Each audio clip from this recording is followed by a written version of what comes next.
Is this thing on? What is up? Welcome back to my channel. If you're back, if you are new, welcome to my channel.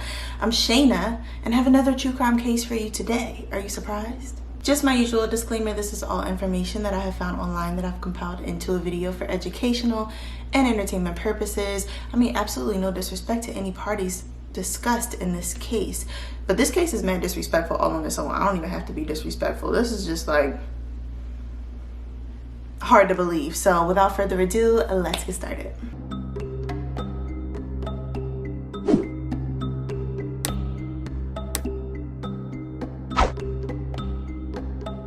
Brett Ryan was a very outgoing guy who grew up in Toronto, Canada. He had a pretty normal upbringing. His parents were named Bill and Sue. He had 3 brothers, and to the outside world, he seemed very happy, very outgoing, very loving, caring guy who wouldn't hurt a fly. Most people who knew him said that he was this type of person. He liked to do volunteer work. He was a referee for little leagues. Like, he was involved in the community and kind of had a good reputation for being this happy, fun-loving kind of person. And he really cared about his outside image. So the way that people perceived him is something that he took very personally. A lot of us do, but to Brett, how people viewed him was everything. So he wanted to make sure that he had this outward appearance that everything in his life was perfect. After high school, Brett enrolled at the University of Toronto, but he dropped out shortly thereafter, and he ended up becoming a self-employed house painter, which is a respectable profession, of course, but to Brett, it just didn't seem like it was enough. All of his friends that had gone to college, they had careers in finance and other reputable careers, and they were making good amounts of money, and he just seemed like he didn't have it all together. And he still lived at home with his family. So even though he was working and trying to make a living, he wasn't making that much money. He wasn't especially thrilled at the fact that he was still living at home in his 20s. But, you know, as the years go on and on, he, like I said, wants to maintain this facade that everything in his life is perfect. And because of this, he had accumulated between $30,000 to $60,000 worth of debt. Instead of facing the reality of his horrible financial situation, he decided that he would try to cover his tracks and maintain this perfect life image to the outside world, to people who didn't really know him. And instead of going about it the right way, Brett decided that he was going to make this money back up in the form of cash, and he was going to rob a bank. And this first bank that he robbed, it actually went really successfully. He had this disguise as this unsuspecting injured person. He put bandages on his face so that no one could see his face. He had his arm in a sling, and he limps in and he hands the teller a note that says, "Give me cash, at least $2,000. And the teller doesn't say anything. Teller hands over a lump sum of cash. It ended up being just over $1,000, but Brett was feeling good after this. He's like, oh, this is easy. I can make some easy cash, pay off my debt quicker than I ever thought I could, and then be on the road to making money and not be in the negative anymore. So he fell in love with the adrenaline and the easy cash, and he continued to rob banks. After his second heist, he adopted a different disguise, which was like this really high quality beard that he purchased that he would glue on to his face, and he became known as the Bearded Bandit. And he became so well known because he robbed 12 banks, which is a lot. All in all, Brett came up $28,000 from his bank robbing schemes that he was doing, and he felt unstoppable. But police were on to him after the second heist. They had already made a note of what his vehicle looked like, and they had cops stationed outside of banks because they knew that he was bound to strike again. And on his 13th attempt, he walked into the bank, and he didn't actually go through with a plan. He probably felt like something was off because there were cops outside, and of course he changes his mind, decides to walk outside. Of course the police are there waiting for him.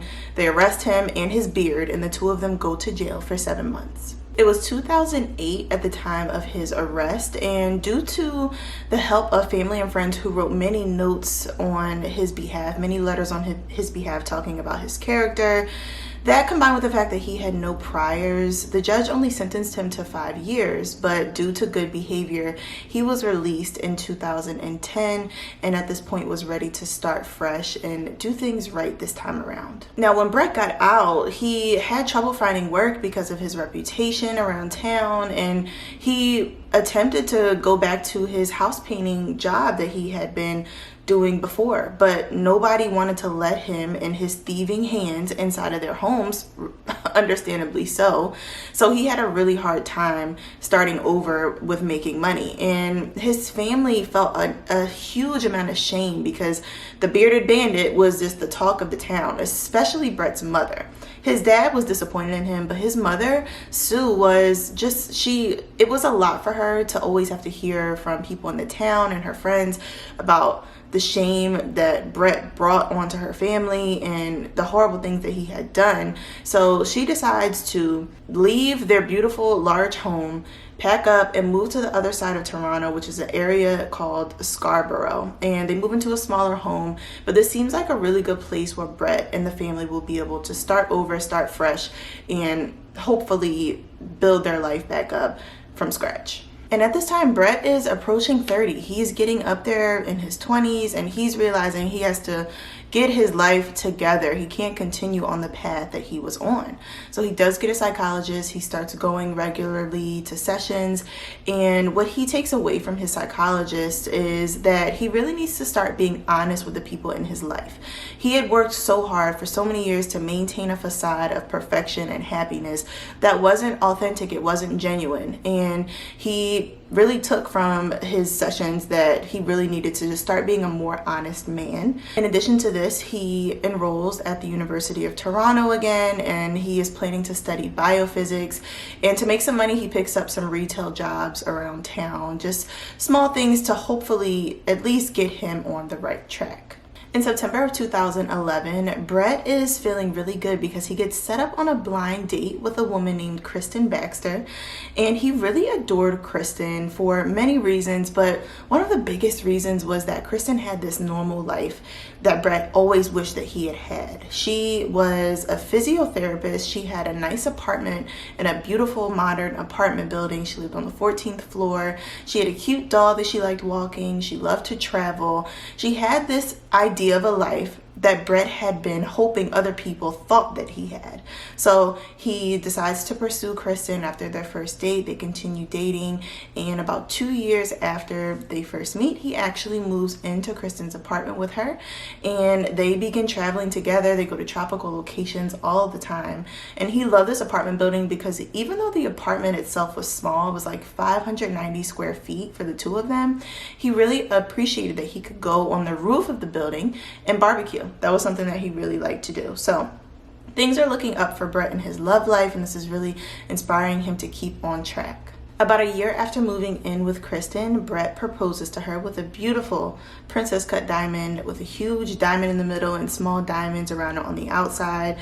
A ring that was undoubtedly way more than he could actually afford. He's still just working his retail jobs and he's going to school, so a ring like this was out of his price range. And so at this point, he's starting with the debt again. He's starting to rack on debt. Shortly thereafter, his father actually passes away. And this is really hard on his mother, Sue, because there was a lot that his father did around the house that really kept things up and renovated. And like I said, they had moved recently. So there was a lot that the father did that kept things afloat in the house. So Brett took this as an opportunity to make some money. He says, look, Mom, I'll come over, I'll do tasks for you, I'll renovate for you, but not for free, not for the free. No, ma'am, you have to pay me in exchange. Now, he took advantage of his poor mother for this, whereas most sons would just come over and do things out of the kindness of their heart for the love of their mother.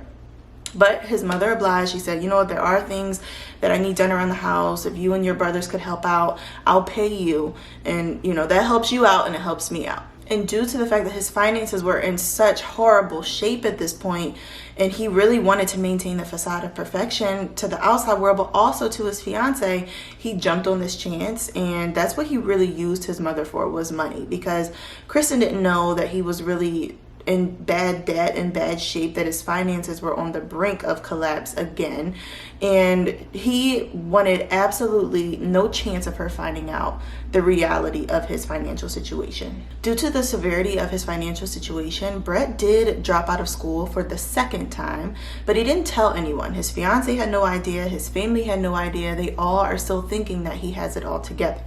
But not only this, Brett lands a job at a tech firm in Toronto in the spring of 2016, and everyone's so excited for him. They all celebrate, they go out for drinks and dinner, and it's just things are starting to really look up. He doesn't have to work as retail jobs anymore.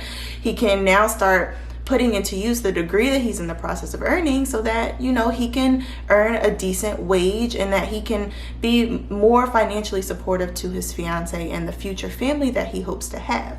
So he does land this job, but within days, once his background check comes back horrible, the bearded bandit, then they basically rescind his offer.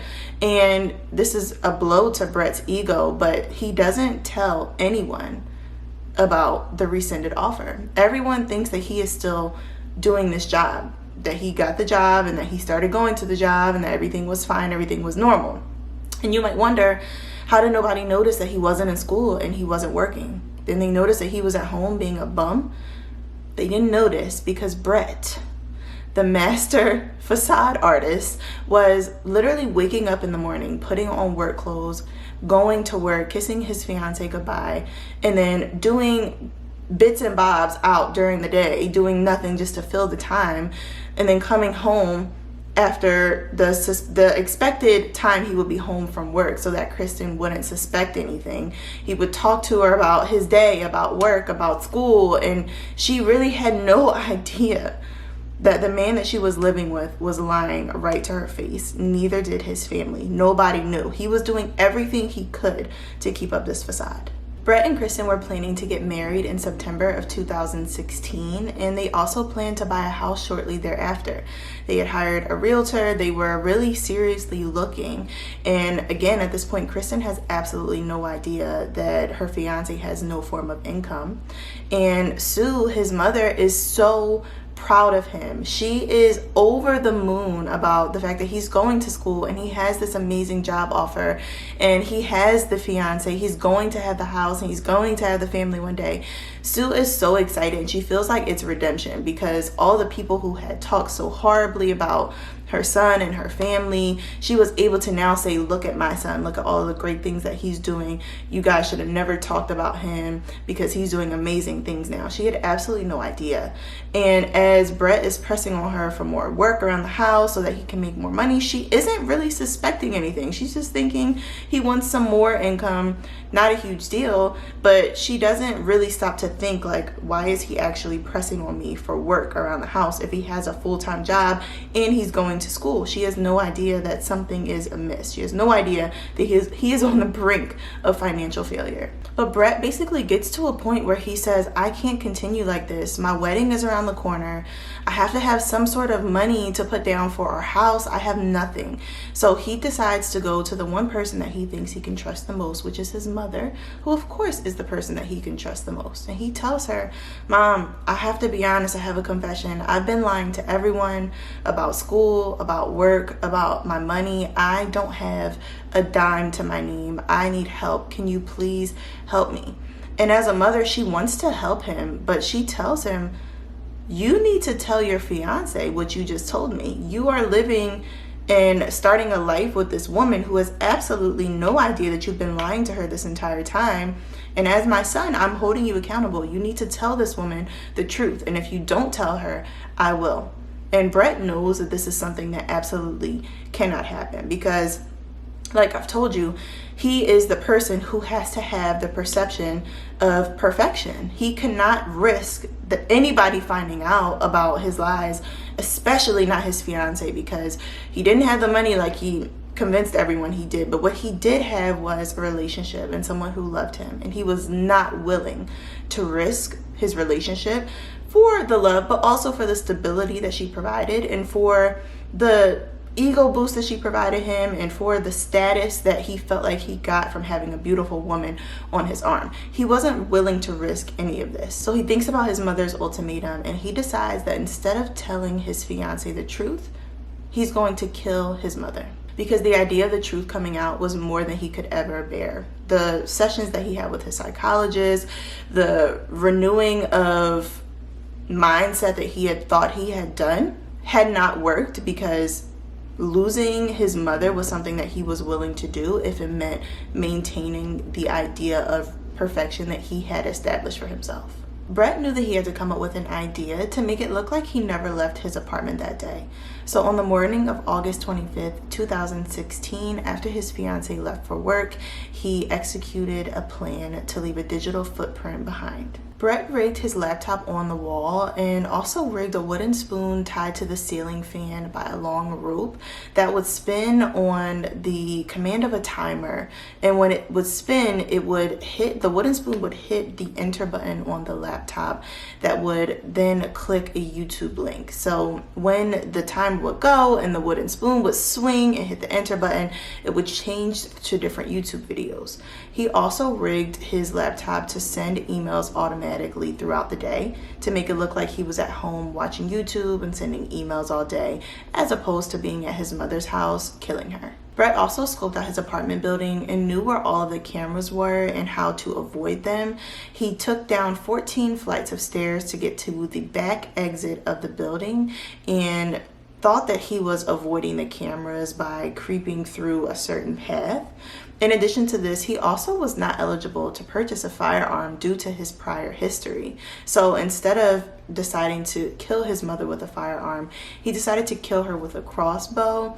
And these were things that you could purchase like almost anywhere you could get it from. Think of like a Dick's Sporting Goods or a Cabela's, something like that. You could purchase these crossbows, which are lethal if you aim them at a human, obviously. Brett made his way over to his mother's house on August 25th and made one last attempt to convince her to help him and to not tell his fiance of what he had been lying about for all these years. And his mother, Sue, said absolutely not. As a woman, I feel like she deserves to know that you've been lying to her, and if you don't tell her the truth, I am going to. So of course they break out into this huge argument, and Sue at this point feels like Brett is acting really erratically. So she calls her eldest son, Chris, over to the house so that maybe he could talk some sense into his brother. And Brett is realizing that if she's calling his brother, he's going to quickly lose control of the situation. So he makes his way into the garage where the crossbow had been planted by him prior to this day. And he's trying to get the bolt or the actual arrow into the crossbow machine, but it takes a few seconds to do this. It's not something that you can just insert and be ready to go. So he's fumbling around with this crossbow, and his mother follows him into the garage. So instead of continuing to get this apparatus working so that he can fire, he just walks up to his mother, stabs her in the face, stabs her in the ear, and they're like fighting each other and they're falling on the ground. There's things falling off of shelves. And instead of continuing to stab her, he takes a nylon rope and strangles her with it. At this point, his mother is dead on the floor, and he's aware that since she called Chris, he's going to be there any minute. So he actually has a second to get the crossbow working correctly before Chris gets there. He says, look, I already started. I have to finish. I have to follow through. I have to follow through with the plan. So when Chris gets to the house, he's walking around, he's calling for their mom, and he finally makes his way into the garage. As soon as he steps foot into the garage, Brett fires the crossbow right into the back of his head. It goes into the back of his neck and lodges in his mouth. Brett had a pretty elaborate plan. He had 2 pairs of pants so that way he didn't have to wear the bloody pair home. He had a wig and hat disguise that he was going to wear when he left. And at this point, he's like, okay, the 2 of them are dead. So he puts Chris on top of Sue and lays a tarp over them, and the garage floor is just completely soaked with blood. So he's thinking about how he's going to clean this up, and he realizes that his brother AJ is pulling into the driveway. He hears him pulling into the driveway. He's like, what the heck? I've already killed 2 people. I can't stop now. So he decides that he's going to be ahead of it. He's not going to wait for AJ to come inside the house. He runs outside the back door and he meets AJ in the driveway towards the back of the house. He has another bolt in his hand that he's planning to use to stab him with. He's running towards him. AJ fights him off as much as he can, but finally Brett is able to overpower him and stabs him in the neck. And like I told you, Brett is one of 4 brothers. So there is one more brother left named Leland, who had been asleep in his bedroom throughout this entire ordeal. And he hears the scuffling outside between AJ and Brett. And he gets up out of his bed and he comes out to see what's going on. And Brett attacks him too. Now, Brett, I believe, doesn't have any weapon in his hand at this point. He's kind of blindsided by Leland walking out of his bedroom, and they start wrestling. They're fighting. They are wrestling throughout the whole house. There's tables breaking. There's pictures being knocked off the walls. It's just a disaster. They are fighting throughout the entire house. And Leland can tell that Brett is on some crazy stuff, but he doesn't know exactly what's going on, or he doesn't realize that his mother and his brother are dead and that AJ's in the driveway bleeding to death. He has no idea what's going on. But he knows that Brett is acting crazy. So he runs out of the house. He's able to escape him. He runs to a neighbor's house. And as he's running to the neighbor's house, he sees AJ bleeding in the driveway. And AJ is crawling to the end of the driveway, trying to get help, trying to flag somebody down who might be able to call the police. So Leland runs past his brother who's on the ground. He bangs on the neighbor's door. He says, please, someone call the police. Have the police come right now. When police arrived at the scene, AJ was bleeding in the driveway, but he was still alive. Unfortunately, he did pass away before paramedics were on the scene. And police find Brett sitting on the stoop of the house. He has a water bottle in his hand, and he says to him, they're dead in the garage, crossbow to the head, it was me.